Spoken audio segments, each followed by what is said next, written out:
The cold metallic corridors of the celestial horizon hummed with quiet efficiency. Captain Jae-woo Park stood near the main viewing panel, his eyes scanning the endless darkness of space. Outside, the mining asteroid K217 looked like nothing, more than a jagged piece of lifeless rock tumbling through the vast emptiness. Dong-hyuk Lee's voice crackled through the ship's communication system.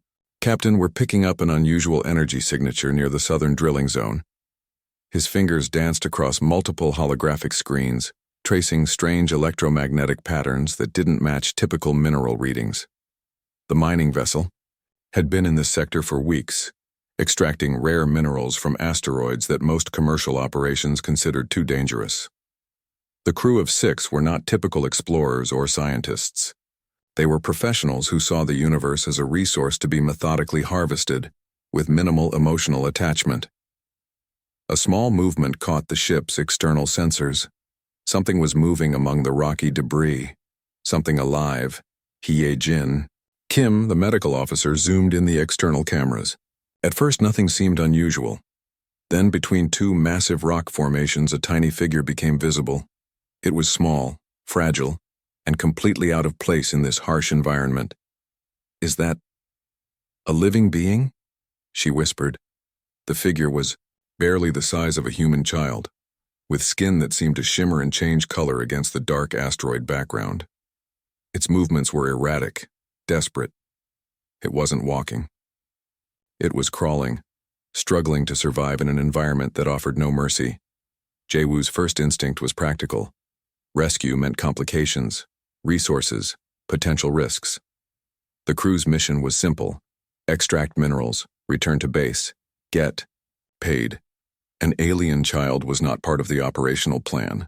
"Scan for any potential biological threats," he commanded, his voice calm and measured. Dong-hyuk's instruments worked quickly. The readings were unlike anything they had encountered before. The child's biological structure suggested an advanced species, but one that was critically wounded or close to total system failure. "It won't survive another standard hour in those conditions," Hye-jin reported, her medical training overriding her usual professional detachment. The asteroid's surface temperature was dropping rapidly. Radiation levels were increasing. Whatever this creature was, it was moments away from total extinction. Jae-woo made a decision that would change everything. "Prepare the emergency extraction protocol," he said, his tone leaving no room for discussion. The ship's robotic arm extended, a precise mechanical movement that contrasted with the chaotic environment outside. It moved with calculated efficiency, carefully maneuvering around sharp rock formations. When the arm finally reached the small figure, everyone on the bridge held their breath. The alien child was unlike anything they had seen. Its skin changed colors like a living kaleidoscope, a defense mechanism evolved for survival in the harshest environments. As the robotic arm lifted the child, its eyes opened. They were massive, almost translucent, filled with an intelligence that seemed ancient and urgent. It didn't cry, it didn't struggle. It simply observed, as if understanding that its survival now depended entirely on these strange mechanical beings. Hye-jin was already preparing the medical bay. Specialized containment units were activated. Adaptive life support systems began, calibrating to unknown biological parameters. "We're not saving it," Jae-woo muttered to himself. "We're preventing a potential resource loss." But even he didn't fully believe his own words. The alien child was carefully deposited into a sterile medical chamber. Its breathing was shallow. Its body temperature was dangerously low. Yet something about its presence felt different. It wasn't just another biological specimen. It was a mystery, a challenge. As the celestial horizon moved away from the asteroid, leaving behind the lifeless rock, the crew knew something fundamental had changed. They had crossed a line between pure resource extraction and something more complex. The medical bay of the celestial horizon looked more like a high-tech laboratory than a healing space. Bright white lights illuminated every surface, and complexy machines hummed with quiet intensity. The alien child lay motionless inside a transparent medical pod, its skin shifting colors like a living chameleon. Hye-jin Kim worked with ruthless precision. Her hands moved quickly, connecting advanced medical sensors to the child's fragile body. Each connection was a calculated risk. They knew nothing about its biological structure, its immune system, or its basic survival needs. Standard human, medical protocols are useless, she muttered, reviewing the initial scan results. The child's internal systems were completely different from any known biological entity. Its cellular structure suggested multiple adaptive capabilities that human science had never encountered. Dong-hyuk entered the medical bay, carrying a collection of specialized equipment. "We need a systematic approach," he said, setting down a case filled with adaptive nanotechnology. "We're not treating this as a living being, we're solving a complex biological puzzle." The child's eyes remained open, watching everything with an unsettling intelligence. It didn't move. It didn't make a sound. It simply observed, as if studying its potential rescuers as closely as they were studying it. Captain Jae-woo Park reviewed the initial data reports. Each piece of information raised more questions than answers. The child's genetic structure suggested it was from a species with extraordinary adaptive capabilities. Its body could potentially modify itself to survive in multiple environmental conditions. "We need a complete life support system," Hyejin explained, connecting a series of quantum-level nutrient delivery mechanisms. "Traditional feeding methods won't work. We're essentially creating a custom life support environment." Special nutrient solutions were developed. Each mixture was a complex combination of synthetic and organic compounds, designed to provide the necessary sustenance for an unknown biological system. The medical team worked like engineers, treating the child as a complex machine that needed precise calibration. Temperature control was critical. The pod could adjust its internal environment within microseconds, creating a perfect balance that mimicked the child's original habitat.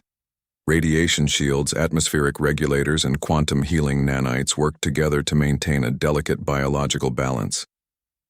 Days passed. The child showed remarkable resilience. Its body seemed to learn and adapt with each passing hour. The medical sensors recorded impossible biological transformations. Cellular structures that would kill a human organism were simply absorbed and repurposed.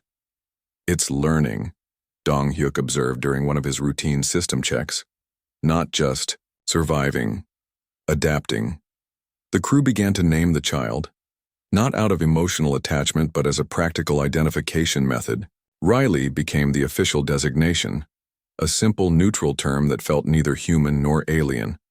Specialized learning interfaces were connected to the medical pod. These weren't traditional educational systems.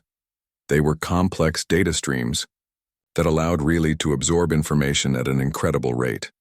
Mathematical equations, technical schematics, and basic survival protocols became its first language.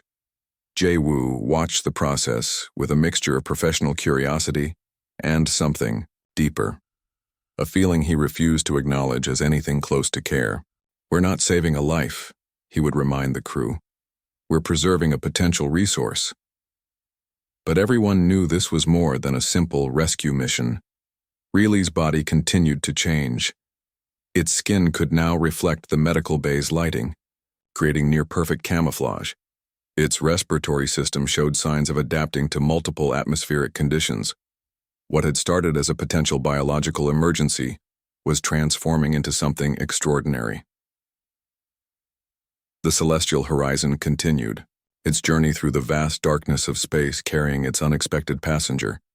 A rescue that was never planned, a life that was never intended to be saved.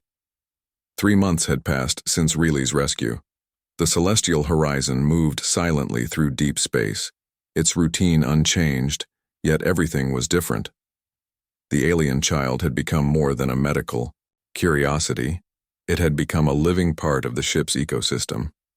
Dong-hyuk discovered Riley's first remarkable ability during a routine engineering check.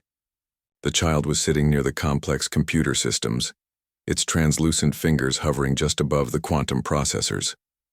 Suddenly, a series of technical diagrams appeared on the main screen, intricate schematics that showed potential improvements to the ship's power distribution system. "This is impossible," Dong-hyuk muttered, examining the detailed technical drawings. The modifications were not just creative, they were mathematically perfect, showing an understanding of quantum engineering that exceeded human capabilities. Yijin noticed changes in Riley's physical development. The child's body could now regulate its temperature with incredible precision. It could absorb and process nutrients from multiple sources, transforming basic ship materials into energy with remarkable efficiency. What once required complex medical interventions now happened naturally. During crew mealtimes, Riley would sit quietly observing. The child didn't eat traditional food. Instead, it seemed to absorb energy directly from the ship's ambient systems. Its skin would shimmer slightly, absorbing electromagnetic frequencies like a living solar panel. Captain Jae-woo found Riley in the most unexpected places. Sometimes, in the navigation room, studying star charts. Other times in the communication center, analyzing complex signal patterns. The child didn't just observe, it learned, processed, and understood. The crew's initial clinical approach began to shift. What started as a scientific experiment was becoming something more complex. Riley was learning human behaviors, mimicking subtle movements, understanding unspoken communication patterns. During one particularly challenging asteroid navigation sequence, Riley unexpectedly spoke. Its voice was a perfect blend of mechanical precision and organic softness. Adjust lateral thruster by 0.03 degrees, it said to Dong Hyuk, preventing a potential collision that ship's standard navigation systems had missed. Hae-jin ran extensive tests. Riley's brain function was unlike anything in medical records. It could process information at speeds that made human computers look primitive. Mathematical calculations, technical problem-solving, spatial understanding, all happened instantaneously. The crew began to realize they weren't just protecting a life. They were witnessing the evolution of an entirely new form of intelligence. Riley started wearing simple ship uniforms, matching the crew's standard dress code. Its movements became more human-like yet retained an alien grace. During rest periods, it would sit near the main viewing window, watching the endless darkness of space with eyes that seemed to hold ancient wisdom. Communication became more complex. Riley didn't just understand spoken language. It could interpret micro-expressions, understand contextual nuances, and respond with an emotional intelligence that was both impressive and slightly unsettling. "We are not a rescue," Jae-woo would often remind the crew. "We are a research team." But everyone knew the truth was far more complicated. Riley had become more than a passenger, more than a scientific specimen. It was becoming a part of the celestial Horizon's soul. The ship's log entries began to change. Where once they were clinical reports of resource extraction and navigation, they now included observations about Riley, small notes about its daily activities, detailed reports of its remarkable abilities. Something unexpected was happening. The heartless human crew was developing something that felt remarkably like care, and Riley, the alien child found on a lonely asteroid, was learning what it meant to be part of a family, not through emotion, but through systematic, perfect understanding. The journey continued. The universe stretched out before them, infinite, mysterious, full of unexpected possibilities. The communication system erupted, with a piercing signal that cut through the ship's quiet routine. Massive holographic displays flickered to life, revealing an official transmission from the Luminary Galactic Council. Riley's original species. "We demand immediate return of the genetic heritage," a cold, mechanical voice announced. The transmission showed a massive spaceship, its design so advanced it seemed to bend light around its structure. Captain Jae-woo Park stood motionless, his hand resting on Riley's shoulder. The alien child remained calm, its skin shifting into subtle protective patterns that reflected the tension in the room. Diplomatic protocols were clear. Riley represented the last surviving member of a highly advanced species that had been nearly destroyed in a massive galactic conflict. The Luminari believed the child was their final hope for genetic reconstruction and cultural preservation. Yejin reviewed the transmission details. The Luminari's demand was not a request. It was an ultimatum. They would use military force if necessary to retrieve their genetic heritage. Dong Hyuk prepared the ship's defensive systems. The Celestial Horizon was a mining vessel, not a military craft. But years of working in dangerous sectors had taught the crew to be prepared for anything. Really spoke quietly. "They do not understand," the child said, watching the massive luminary ship on the display. "I am no longer just their genetic resource." Next transmission came with a clear threat. The Luminari would intercept the Celestial Horizon within 72 standard hours. They would use whatever force was required to retrieve Reilly. "We are not surrendering," Jae-woo announced, his voice cold and precise.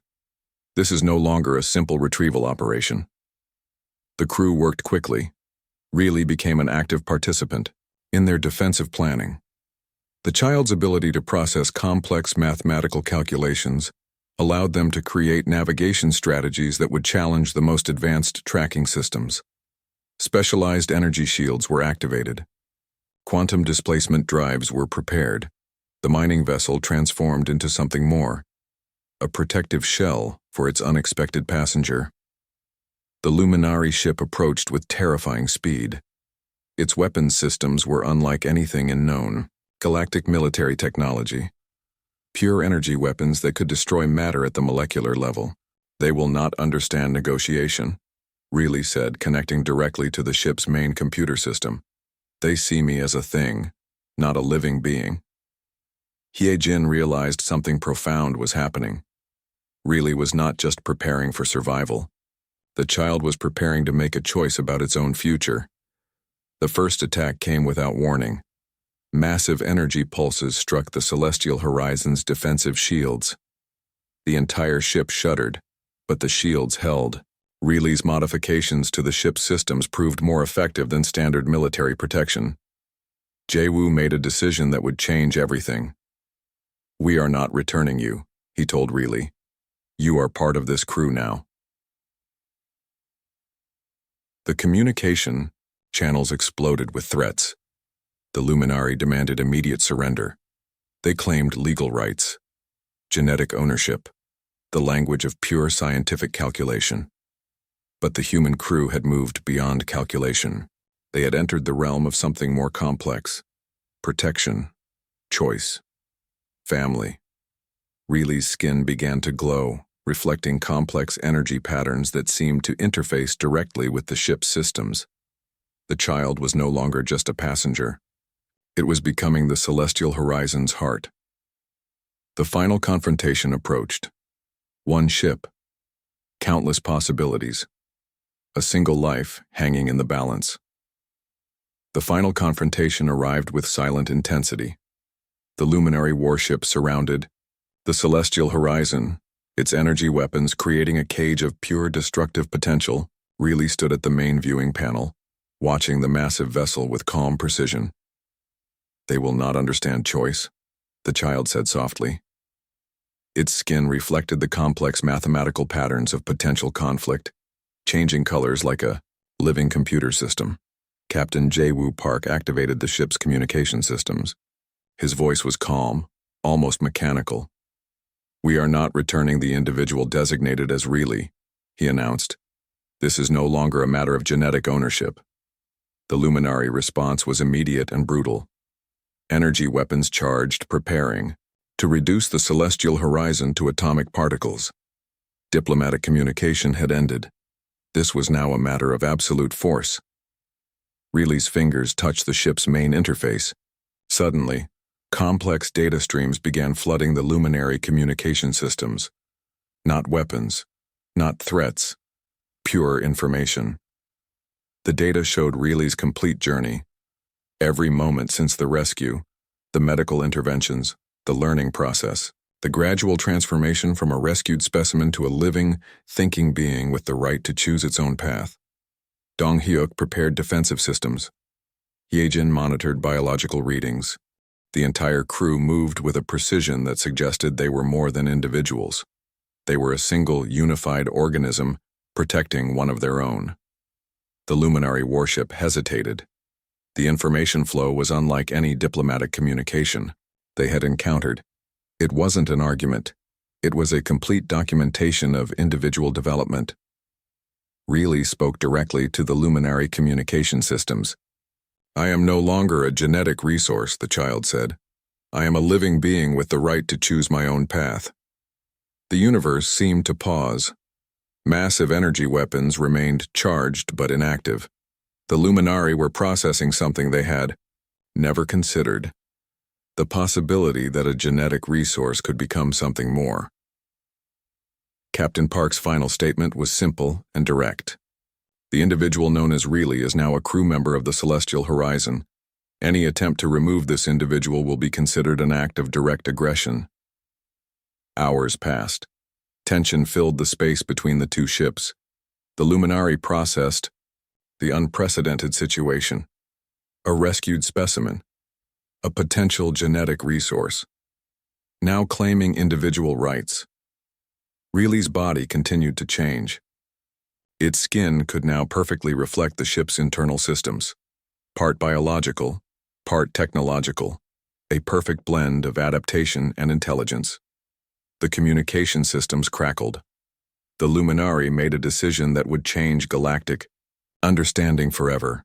They would recognize Reilly's right to choose. "We acknowledge individual development," came the mechanical response. "The genetic heritage is no longer our primary concern." The crew of the Celestial Horizon had done something extraordinary. They had redefined the concept of humanity, not as a biological limitation but as a state of understanding, protection, and choice. Reilly turned to Captain Park. "We are family," the child said. Not a question, a statement of absolute certainty. The AIA ship continued its journey through the vast darkness of space. One rescued life, 6 human crew members. A bond that transcended biological understanding. The universe watched and learned. Humanity was no longer just a species. It was a choice, way of understanding that went beyond simple biological limitations, a promise of protection,